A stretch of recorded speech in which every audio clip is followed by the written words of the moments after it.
días, queridos amigos, bienvenidos al canal Tiempo y Atención, la mente cuántica, entrando en libertad, saliendo en libertad. Y vamos hoy a la búsqueda de la libertad, a lo que en inglés se llamaría un unplug. En términos españoles, castellano, de la lengua castellana, desconectarnos. Yes. Desconectarnos, en realidad averiguar el cerebro y sus programas, nuestros programas, qué ocurre químicamente, biológicamente. Porque en el cuerpo humano ocurren muchas cosas que desconocemos. Parece ser que nosotros pensamos también como los niños que los cuerpos humanos no son química y son pura química, que es importante entender para procesar nuestras cosas, sobre todo cuando tenemos emociones, sentimientos y entramos en esos juegos del mapa de la conciencia e incluso mapa de las emociones, rueda de las emociones que nos tienen a todos locos. Y ahí no solamente entra el amor, las pasiones, sino lo que queremos, lo que no queremos, cómo lo conseguimos, cómo nos asociamos. Vamos, a todos nos falta en general lo que se llamaría un hachazo en la cabeza para abrirnos un poquito el melón y empezar a soltar. Mi amigo Miguel y Sisi de su canal de Numorarte preguntaban: ¿y cómo crees que uno empieza a irse a soltar, ¿no? Digo, pues bueno, yo creo que necesitamos una hostia, pegarnos una hostia. No se la recomiendo a nadie, como dije en esa entrevista, pero suele ocurrir que nos pegamos una hostia o varias hostias para empezar a aprender. Dicho esto, nos vamos al cerebro y sus programas. Nosotros como especie existimos en un mundo en el que existen una gran cantidad de valores numéricos. Este texto que estoy citando pertenece al tiempo y al espacio y tiempo transitorio y eventos inusuales de Persinger y Lefrenier. Y dice así: nosotros como especie existimos en un mundo en el que existen una gran cantidad de valores numéricos. Esos valores numéricos ellos los interpretan como eventos o acciones, es decir, como verbos, no sustantivos.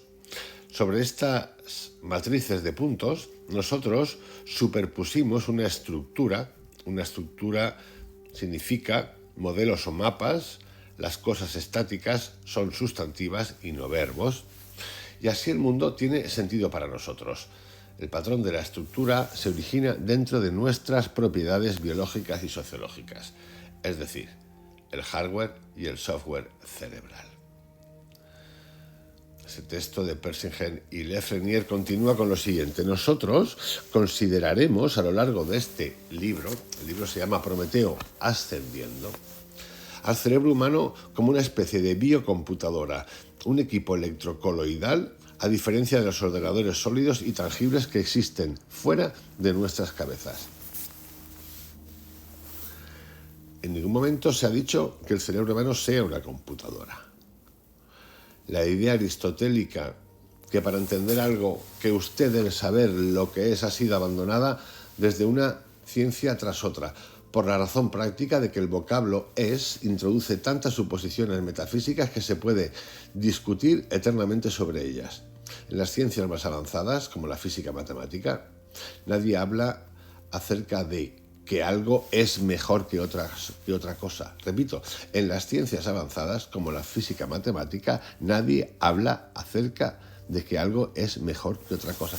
Esto que acabo de citar ahora, dicho por un científico, es esencial para compararlo, fijaros, con lo que andamos por el mundo. No, este tiene mala vibra, aquel tiene mala vibra, mi vibra, yo no como carne porque la carne me da mala vibra, yo solo lechuga, alpiste y tal porque es la buena vibra, los que hacemos esto tenemos buena vibra, los que hacen lo otro no tienen buena vibra. Al carajo. Aquí estamos el club de los buenos vibrantes, aquí estamos el club de las vibradoras y las vibradores, lo que todo signifique eso. Repito, en las ciencias más avanzadas, como la física matemática, nadie habla acerca de que algo es mejor que otra cosa. Y es que es importante que empecemos a entender, para entender este pseudo-espiritualismo en el que andamos jugando unos cuantos, porque yo no sé ya cómo plantearme esto de la espiritualidad, de que nadie puede hablarnos de diferencias vibracionales usándolas como un ejército de los buenos y los malos, porque todos andamos en ciclos de este tipo. Pero es lo que suele ocurrir. Se cambian de batita, se ponen 2 pulseras, un pendiente, ya solo hacen que rezar y contar numeritos de billetitos, porque es lo que suelen hacer, y entonces marcan el campo, lo siembran de minas para nosotros, y se atreven. Todo el tiempo esto lo ha hecho la religión, todas las religiones, esto lo ha hecho las sectas, los grandes grupos meditadores que son igual de sectarios que las religiones, así de claro, porque yo solo entiendo la libertad para entrar y para salir, aunque tengan cosas buenas, y ocurre esto que la ciencia, las grandes ciencias dicen. Nadie habla acerca de que algo es mejor que otra cosa. Y todos sabemos lo que es bueno para mí, no es bueno para mí, pero bueno, no lo sabemos tanto, porque muchas veces en esos actos de conciencia inconsciente hemos hecho cosas, vamos a decirla, como si fuéramos niños, malas, no buenas. Y seguimos haciéndolas todavía, a los demás y a nosotros, sin no ver el estado del mundo. Por lo tanto, cuidadito con esto del señalar quién tiene la buena vibra.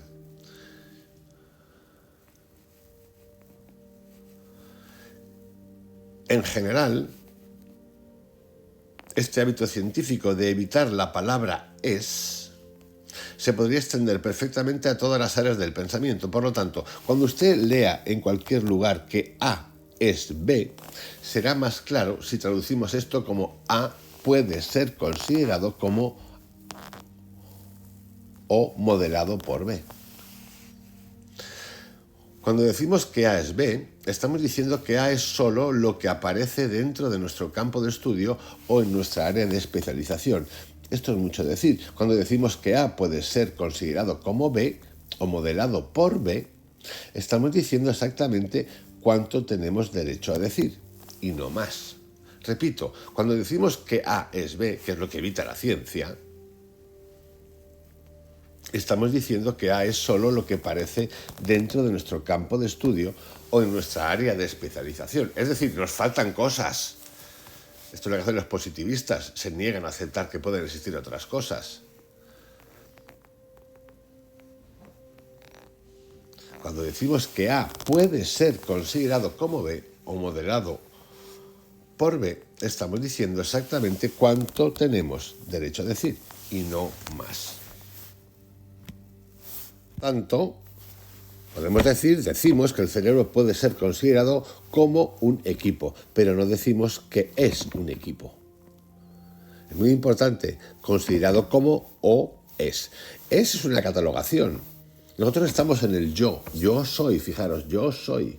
Es interesantísimo este tema en Prometeo Ascendiendo, porque nos va a abrir una serie de cosas que hasta ahora muchos, yo también he dicho yo soy, y ya me he salido del tarro del yo soy. Y aquí vamos a ver una cosa interesante. Una cosa es considerar una cosa como no limitante, cuando hablan del cerebro, o decir que el cerebro es un equipo. Totalmente marginalizado, totalmente. No hay más allá. Seguimos. El cerebro parece estar hecho de materia en suspensión electrocoloidal.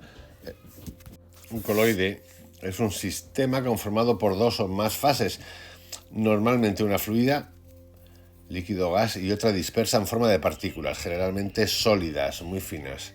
El nombre de coloide procede de la raíz griega kolas, que significa que puede pegarse. Tienen tendencia, una de las propiedades es su tendencia espontánea para agregar o formar coágulos. De ahí viene también la palabra cola, el fluido pastoso que sirve para pegar. Los coloides también afectan al punto de ebullición del agua y son contaminantes. Esto para tener una referencia acerca de qué es un coloide. El cerebro, repito, parece estar hecho de materia en suspensión electrocoloidal, un protoplasma. Los coloides están unidos entre sí, en condición de gel por sus tensiones superficiales. Esto se debe a que las tensiones superficiales empujan hacia ellas a todas las sustancias parecidas al pegamento. Los coloides son además, por el contrario, apartados cuando están en condición de sol por sus cargas eléctricas. Esto se debe a que sus cargas eléctricas son similares y siempre las cargas eléctricas similares se repelen entre sí. En el equilibrio entre el gel y sol, la suspensión coloidal mantiene su continuidad y la vida continua. Basta con mover la suspensión demasiado hacia gel o demasiado hacia sol para que la vida termine. Y aquí viene lo importante. Cualquier sustancia química que entra en el cerebro cambia el equilibrio entre gel y sol, lo coloidal. Basta con mover la suspensión demasiado hacia un lado o hacia otro. Y aquí es donde aparece la consciencia. Repito, cualquier sustancia química que entra en el cerebro cambia el equilibrio entre gel y sol y la consciencia se ve afectada. Por lo tanto, las patatas son como el LSD psicodélica de una manera más sutil. Los cambios en la consciencia, cuando se pasa de una dieta vegetariana a una dieta omnívora o viceversa, son también psicodélicos. Pero fijaros lo que acaba de decir hace un momento, que si te pasas de una acabas con la vida, si te pasas de otra acabas con la vida. Por lo tanto, estaríamos hablando aquí acaso de un equilibrio. Todo esto para los que son estrictos vegetarianos y tienen una tendencia a la muerte del que come carne, y también estamos los del otro lado, o están los del otro lado, que tienen animadversión a lo vegetariano o lo vegetal. Desde cualquier cosa que el pensador piense, el demostrador lo comprobará. De hecho, tenéis un capítulo dedicado a eso, el pensador y el demostrador. Todas nuestras ideas son psicodélicas. Incluso sin la experimentación con la dieta o las drogas, cualquier cosa que crea que debería ver será vista por usted, a menos que sea físicamente imposible en este universo. Repito, cualquier cosa que crea, cualquier cosa, repito, que creas, cualquier cosa que creamos que deberíamos ver, será vista por nosotros.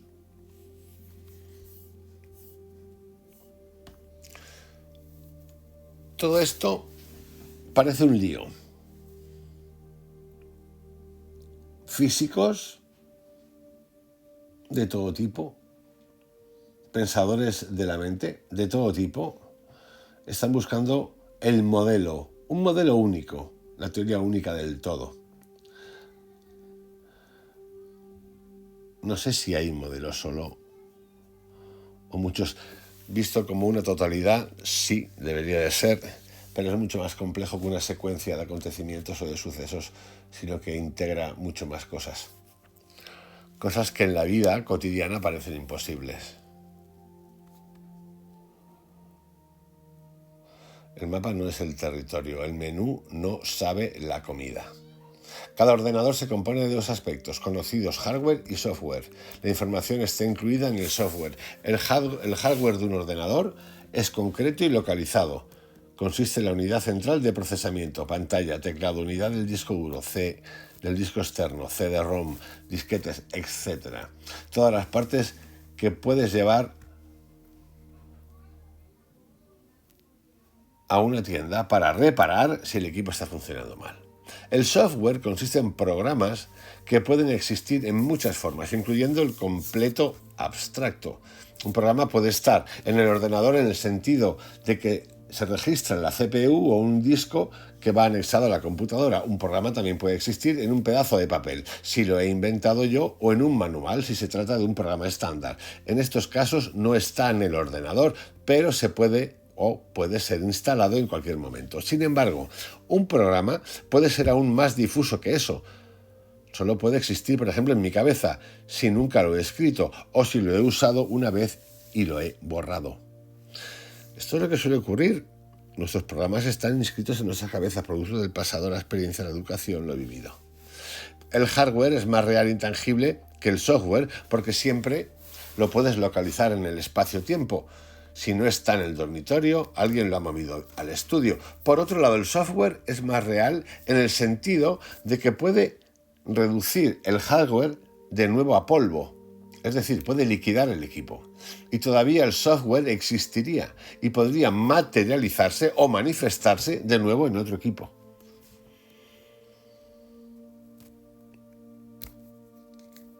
Capacidad de dar vida y quitar vida. Y no solamente en un lugar, en varios lugares. Es como una vida propia, autónoma. Uno se puede liquidar un software, ¿con qué? Con otro software.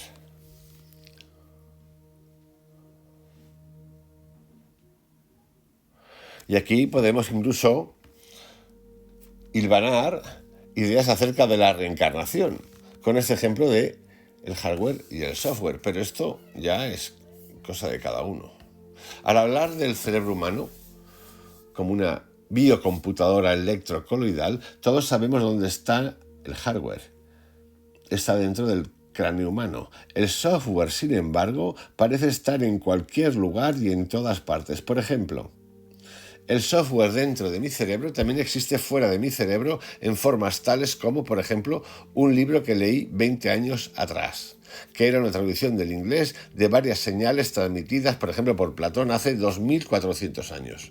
Otras partes de mi software están compuestas por el software, por ejemplo, de Confucio, de James Joyce, mi profesora que tuve en segundo grado, Beethoven, mi madre, mi padre, exnovia, la novia, la mujer, perros, gatos, lo que tú quieras, todas las personas. Y hasta cierto punto, todas las cosas que hayan impactado en mi cerebro. Esto puede sonar extraño, pero es la manera en que el software o la información funciona. Por supuesto, si la consciencia consiste en nada más que en esta tapioca indiferenciada de software sin tiempo ni espacio, significa que no tenemos individualidad, no tenemos centro ni tenemos yo, el self. Queremos saber entonces cómo emerge de este mar de software universal una persona específica. Lo que piensa el pensador, el demostrador lo comprueba. Debido a que el cerebro humano, como los cerebros de otros animales, actúa como un ordenador electrocoloidal, y no como un equipo en estado sólido, sigue las mismas leyes que los cerebros de otros animales. Es decir, los programas se instalan en el cerebro como vínculos electroquímicos en discretas etapas cuánticas. Y así podemos entrar a formalizar una secuencia. Cada conjunto de programas consta de 4 partes básicas. Estamos hablando del cerebro, nuestro cerebro y los programas, las programaciones, software y hardware. A veces podemos ser software, a veces somos hardware, a veces somos las dos cosas. ¿Y cuáles son estas líneas que nos marcan? Una, tenemos imperativos genéticos, programas totalmente innatos o instintos, que venimos con ellos producto del nacimiento a través de nuestros padres, bueno, de nuestra madre, pero con padre y madre. Improntas. Estos son los programas más o menos innatos, los cuales el cerebro está genéticamente diseñado para aceptar solo hasta cierto punto en su desarrollo. Estos puntos son conocidos en etología como vulnerabilidad de impresión. 3. Condicionamientos. Estos son los programas construidos sobre las improntas. Son más flexibles y bastante más fáciles de cambiar con el contracondicionamiento. Aprendizaje. Este es aún más flexible y suave que los condicionamientos. En general, la impronta primordial siempre puede influir más que ningún condicionamiento o aprendizaje posterior. Una impronta es una especie de software que se ha incorporado en el hardware, fijándose en las neuronas sensibles cuando están abiertas y vulnerables. Las improntas, el software, un software congelado, por decirlo de alguna manera, en el hardware, son los aspectos no negociables de nuestra individualidad. De la infinidad de programas posibles existentes como software potencial, la impronta establece los límites, parámetros y perímetros en el que se producen todos los posteriores condicionamientos y aprendizajes. Así, por ejemplo, podemos entender en esta comparativa que el hardware, la cáscara del ordenador está localizado. Las células están aquí y ahora. El software es lo que no es local. Puntos y eventos en todas partes. ¿Dónde? En todo el tiempo, a cada minuto, a cada segundo. Antes de la primera impronta, la conciencia del niño, nuestra, es desordenada y vacía, como el universo en el inicio del Génesis del principio, no usarlo como bíblico, o las descripciones de la conciencia de aquellos no condicionados. Un no condicionado podríamos llamarlo como un ser iluminado en las tradiciones místicas. Tan pronto como la primera impronta se hace, la estructura emerge del vacío creativo. La mente, en crecimiento, por desgracia, queda atrapada dentro de esta estructura, se identifica con la estructura y en cierto sentido se convierte en esta.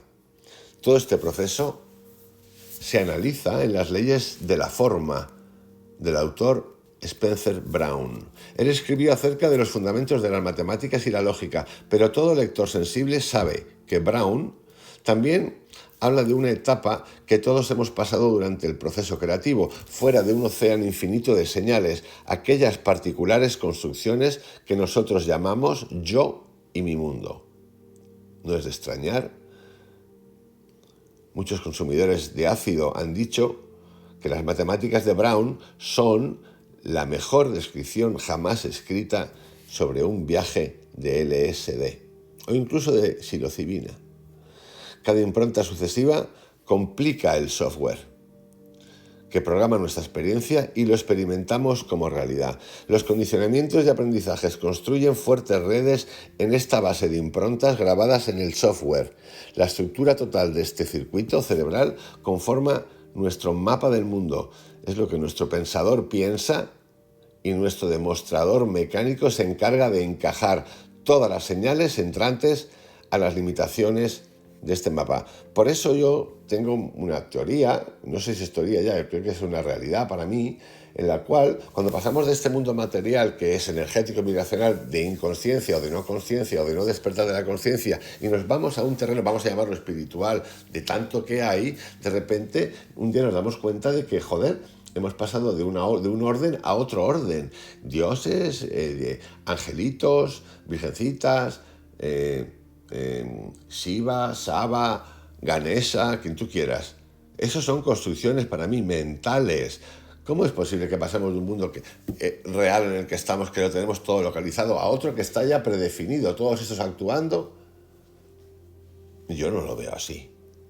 Y más aún cuando escuchas a gente que ha hecho viajes hipnóticos o viajes cercanos a la muerte, donde hablan de otras cosas.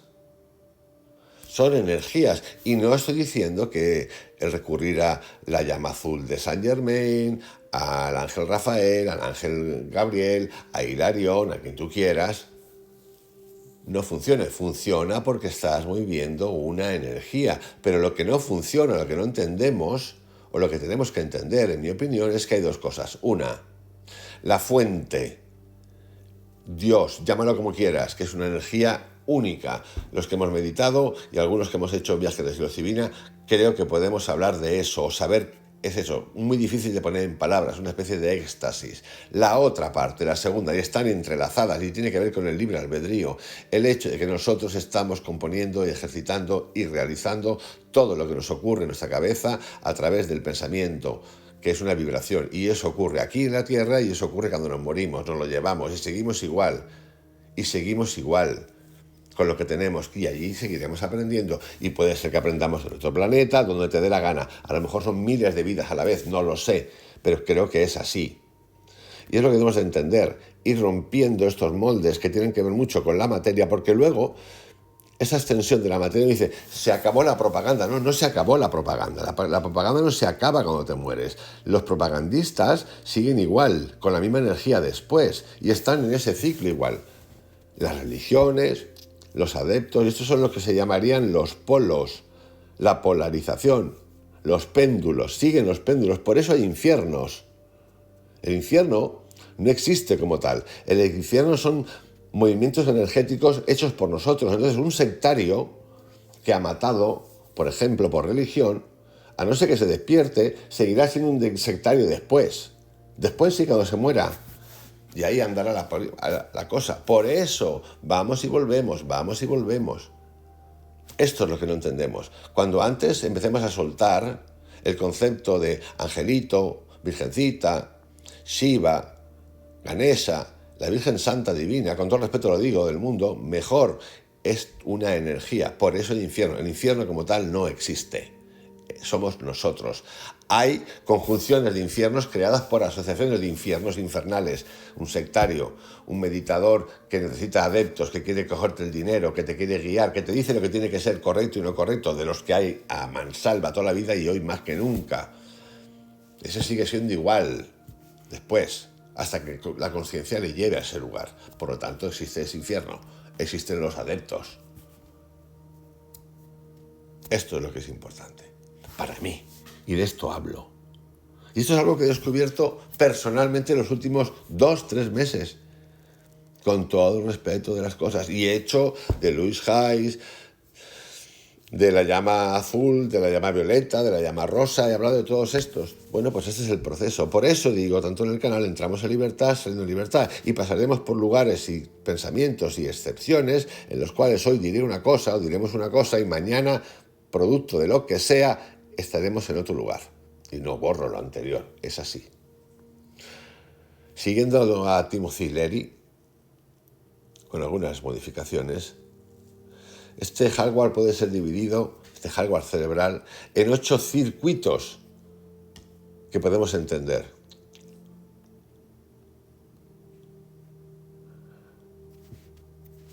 Y eso se puede modificar. Tenéis el derecho de modificarlo. Eso es una manera de contar las cosas. Y de esos 8 circuitos, 4 son antiguos y conservadores y existen en todo el mundo, con excepción de las personas, niños, que tampoco hay tantos, que se crían salvajes. Son los siguientes. 1. El circuito oral de biosupervivencia. Este es impreso por la madre o el primer objeto maternal y condicionado por la posterior alimentación o amenaza. Se relaciona principalmente a la succión, alimentación, mimos y la seguridad del cuerpo. Se aleja mecánicamente de lo nocivo o abusivo o de cualquier cosa asociado por impresión o por condicionamiento con lo peligroso o los depredadores. Circuito oral de biosupervivencia. 2. Circuito emocional territorial. Este se imprime en la etapa de los primeros pasos, cuando el niño se levanta, camina y comienza a luchar por el poder dentro de la estructura familiar. Este circuito mamífero procesa ordenamientos territoriales, juegos emocionales o los engaños, jerarquías y los rituales de dominación o preservación.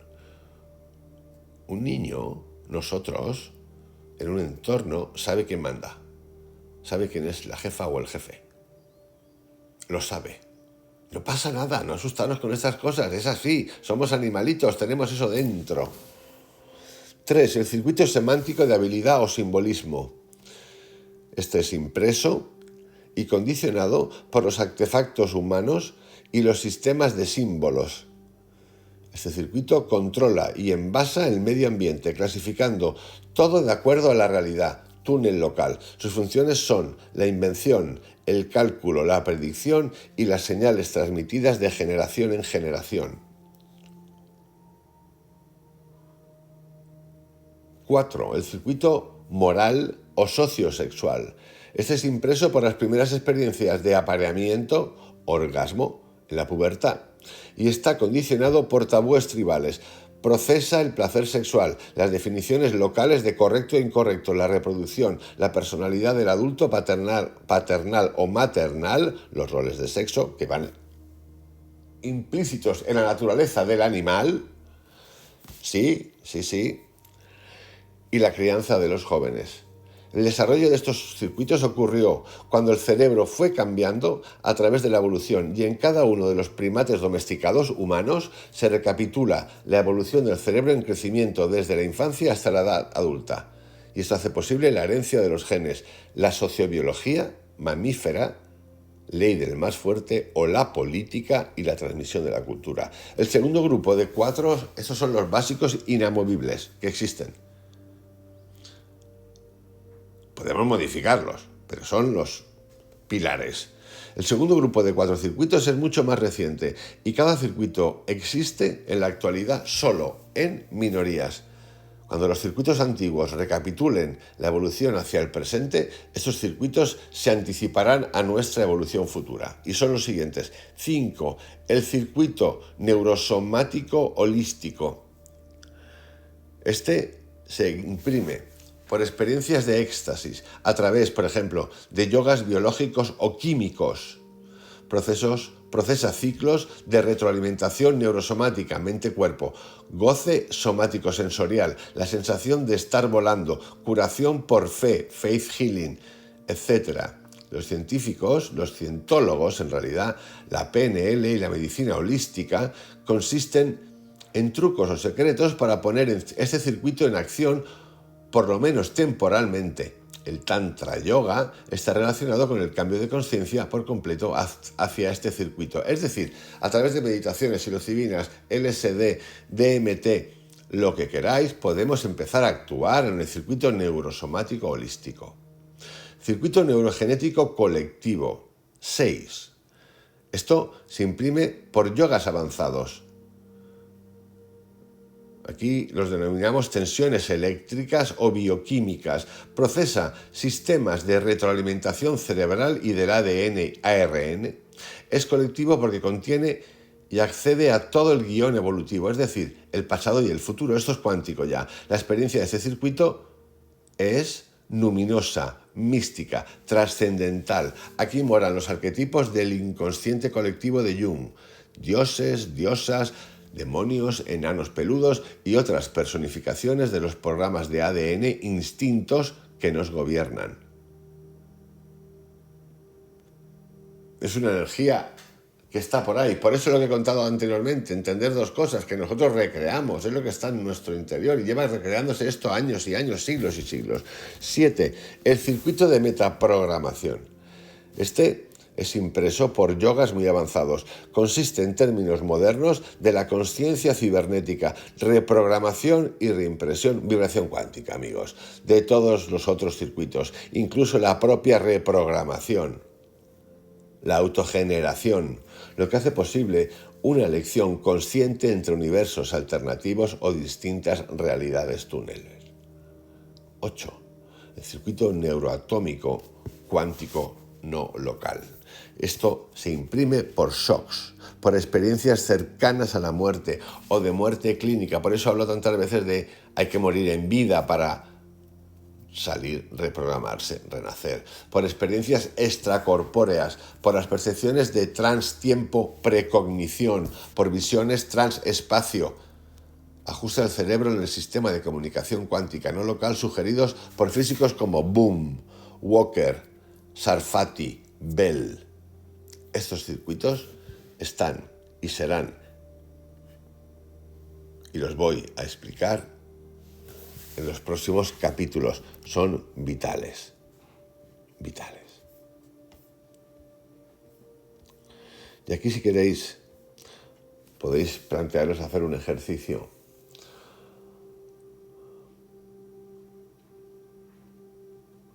para entender lo que es el hardware y el software aplicado al cerebro. Podemos realizar la siguiente meditación. Siéntate en una habitación donde no puedas ser molestado durante media hora y comienza a pensar. Yo estoy sentado en esta sala haciendo este ejercicio porque... y enumera cuántas causas puedes imaginar. Por ejemplo, estoy haciendo este ejercicio porque obviamente leí sobre esto en un libro. ¿Por qué compré el libro? ¿Alguien te lo recomendó? ¿Cómo llegó esa persona a tu vida? Si tú solo recogiste el libro en tu tienda, en una tienda, ¿por qué sucedió justo en esa tienda, justo en ese día? ¿Por qué lees libros de este tipo, de psicología, de conciencia, de evolución? ¿Cómo te interesaste en estos campos? ¿Quién te entusiasmó y hace cuánto tiempo? ¿Qué factores en tu infancia te llevaron a estar interesado en estos temas más tarde? ¿Por qué haces este ejercicio en esta sala y no en otra? ¿Por qué compraste o alquilaste esta casa o apartamento? ¿Por qué estás en esta ciudad y no en otra? ¿Por qué en este continente y no en otro? ¿Por qué estoy aquí? Es decir, ¿cómo se conocieron mis padres?